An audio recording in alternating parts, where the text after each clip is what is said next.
یہ اللہ کی رحمت سے بہت زیادہ ہو گئے، اب اللہ مجھے معاف نہیں کرے گا، کبھی مت نکالو زبان سے اس طرح کا جملہ۔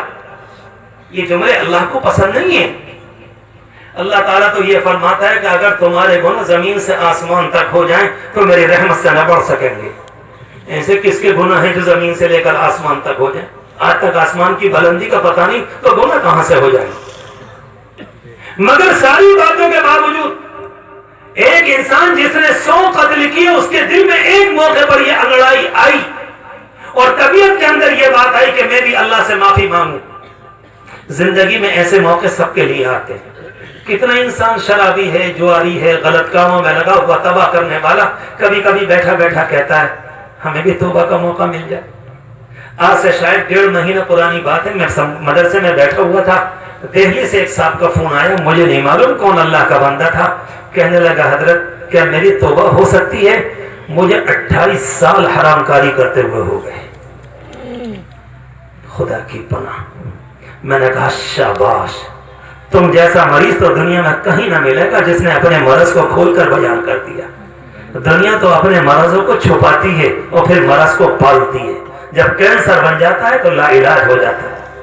میں نے کہا تم بہت خوش نصیب ہو، تم نے کھول کر کہہ دیا۔ میں نے کہا ذہن سے یہ بات نکال دو بالکل کہ معافی نہیں ہوگی، کیوں نہیں ہوگی؟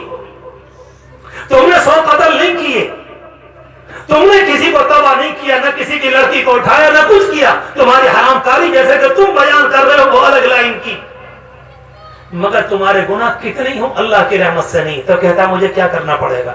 میں نے کہا کہاں کھڑے ہو؟ کہنے لگا چوراہے پہ۔ میں نے کہا آس پاس کوئی مسجد ہے؟ میں نے کہا ٹھیک جاؤ۔ میں نے کہا ٹھیک ہے میں بات کرتا ہوں، تم پہنچو۔ چلا گیا، وہیں سے کہتا ہے میں مسجد کے اندر ہوں۔ میں نے کہا میرے عزیز 2 رکعت نماز پڑھو وضو کر کے اور اپنی پیشانی کو سجدے میں رکھ دو اور مٹی پر یہ رکھ کر کہو کہ اللہ میں آ گیا، تیرے گھر میں آ گیا، مالک میں آ گیا، اور تیری شان یہ ہے کہ تو آنے والے کو دھکا نہیں دیا کرتا۔ بہت دیر روتا رہا، بہت دیر۔ شاید پرسوں نرسوں دوبارہ فون آیا رات میں 10:30 بجے اور کہتا ہے الحمدللہ اس کام سے مجھے بلا کی نفرت ہو گئی ہے، اب میں اس کام کی طرف کو دیکھتا بھی نہیں۔ رب العالمین کے نام کا یہ کمال ہے۔ اگر کوئی اللہ کا بندہ صحیح طریقے پر لے لے تو رب العالمین زندگی بدل دے۔ امام راضی رحمت اللہ علیہ کا متعلق آتا ہے کہ اس زمانے کے سب سے بڑے حکیم نے کہا کہ تم کیا لوگوں کو اللہ اللہ سکھاتے رہتے ہو ہر وقت کہ اللہ اللہ کیا کرو، اللہ اللہ، کیا ہوتا ہے اس سے؟ امام راضی رحمت اللہ علیہ فرماتے میں نے اس سے کہا تو گدھا کیا جانے۔ پسینہ آ گیا کہ دنیا کا سب سے بڑا حکیم۔ انہوں نے کہا خیریت کیا پریشانی ہے؟ یہ تمہارے اندر پسینہ کیسے؟ کہتے تکلیف اس بات کی کہ تم نے دنیا کے سب سے بڑے حکیم کو گدھا کہہ دیا۔ میری طبیعت بوجھل ہو رہی، پریشان ہو رہی، پسینہ آ گیا۔ ہنس کر کہنے لگے جب لفظ گدھا پسینہ لا سکتا ہے تو لفظ اللہ کیا نہیں کر سکتا ہے؟ تجھے لفظ گدھے میں پسینہ آ گیا اور پھر کہتا ہے کہ اللہ اللہ سے ہوتا کیا؟ صحیح طریقے پر جب نہیں لیا جائے گا تو واقعی ٹھیک ہے، ورنہ ہمارے اکابر یہ کہہ کر کے لفظ اللہ کی یہ شان ہے۔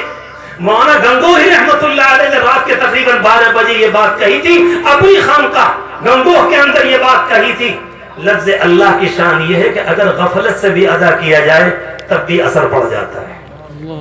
اللہ کا نام ہی اتنا پیارا ہے۔ میں عرض کر رہا تھا اللہ کے رسول علیہ السلام نے اس انسان کا واقعہ بیان کیا 99 قتل، دل میں انگڑائی آئی، توبہ کی نیت سے چلا، حدیث شریف میں آتا ہے کہ بیچ میں انتقال آ گیا۔ ادھر کے فرشتے بھی ادھر کے فرشتے بھی، دونوں کے دونوں، وہ یہ کہتے ہیں کہ اتنے گناہ کر کر آیا کہ ہم اس کو لے کر جائیں گے جہنم میں، اور وہ کہتے ہیں کہ نہیں بے شک کام کچھ نہیں کیا مگر ارادہ تو ہے۔ پیارے اللہ کتنے اچھے ہیں آپ، صرف ارادہ، ایک طرف 100 کا قاتل ہے۔ اسلام میں قتل سے بڑھ کر کوئی گھناؤنا کام نہیں، مگر اس کے باوجود ایک اللہ کا بندہ صرف نیکی کے ارادے سے ادھر کو گیا اور بیچ میں انتقال۔ اور اللہ کے رسول علیہ السلام پر قربان جائیں، اس واقعے کو بڑے مزے لے کر آپ نے بیان کیا، بڑے پیار سے اس حدیث کو پڑھ کر دیکھیں، بڑے مزے لے کر آپ نے فرمایا کہ انتقال ہوا تو بالکل بیچ میں ایک فرشتہ آیا، انہوں نے کہا بھئی اختلاف کی کیا ضرورت ہے، جہاں سے آ رہا تھا اس زمین کو دیکھ لو، جہاں جا رہا تھا اس زمین کی پیمائش کر لو، جدھر وہ زیادہ قریب ہوگا وہ لوگ لے جائیں گے، ٹھیک ہے۔ ادھر سے بھی ناپا، ادھر سے بھی، تو ایک روایت کے اندر آتا ہے بالکل بیچ میں تھا۔ اللہ کو اپنی رحمت بتلانی تھی۔ رب العالمین ارشاد فرماتا اس زمین سے جہاں سے آ رہا تھا، الارض تباعدی، اے زمین تو پھیل جا۔ اللہ اکبر، پیارے اللہ آپ کتنے قدردان ہیں، کتنے بندہ نواز ہیں آپ، اور اس والی زمین سے کہتے ہیں ادھر کو جا رہا تھا الارض تقاربی، کہ تو سمٹ جا۔ ادھر کی زمین پھیل گئی، ادھر کی زمین سمٹ گئی، اور جب پیمائش کی گئی تو ادھر کی کم نکلی جدھر کو جا رہا تھا، اور جہاں سے آ رہا تھا وہ زیادہ نکلی، جنت کے فرشتے لے گئے۔ میرے عزیزوں، کیا اس کے بعد بھی اللہ کی رحمت سے مایوس ہونے کی بات؟ کس لیے یہ بات کرتے ہو؟ کبھی ذہن و دماغ میں یہ بات لے کر مت آؤ کہ ہمارے گناہ مالک کی رحمت سے زیادہ ہے۔ مگر ایک بات ہے، اس پورے واقعے کے بعد جو کہنے اللہ کے رسول علیہ السلام کو یہ حکم ہے کہ میرے بندوں سے میرے رحمت کو بتلاؤ، اور اس کے بعد یہ فرمایا وَأَنَّ عَذَابِي هُوَ الْعَذَابُ الْأَلِيمُ، اور ہاں میرا عذاب بھی میرے بندوں کو بتا دینا۔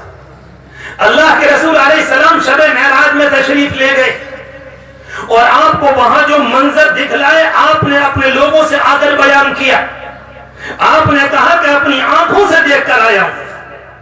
آپ نے فرمایا کہ لوگوں کے ہونٹ کاٹے جا رہے تھے، آپ نے فرمایا کہ زبان کتری جا رہی تھی، آپ نے فرمایا کہ سر کچلے جا رہے تھے، آپ نے فرمایا کہ جلتے ہوئے تنور میں مرد عورت ننگے جل رہے تھے، آپ نے فرمایا کہ ایک بیل ایک سوراخ کے اندر سے نکل کر آیا، اور نکلنے کے بعد دوبارہ جانا چاہتا ہے، اس میں داخل نہیں ہو سکا۔ یہ سارے کے سارے منظر میری نگاہ کے سامنے ہوئے۔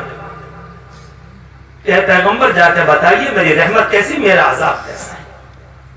اگر اتنی بات سمجھ رہی، جو میرے ہم عمر ہیں مجھ سے چھوٹے، ان سے تو کھل کر کہہ رہا ہوں، جو بزرگ ہیں ان سے سبق کے طور پر ان کی بزرگی کا احترام کرتے ہوئے، ان دونوں باتوں کے بعد رب العالمین کی رحمت اور رب العالمین کا عذاب، اور اللہ تبارک و تعالی کی جانب سے یہ اعلان بھی آپ نے فرمایا کہ جب تک سورج بجائے ادھر کے ادھر سے نہیں نکلے گا، اس وقت تک توبہ کا دروازہ بند نہیں ہوگا۔ توبہ کا دروازہ بھی کھلا ہوا ہے، مگر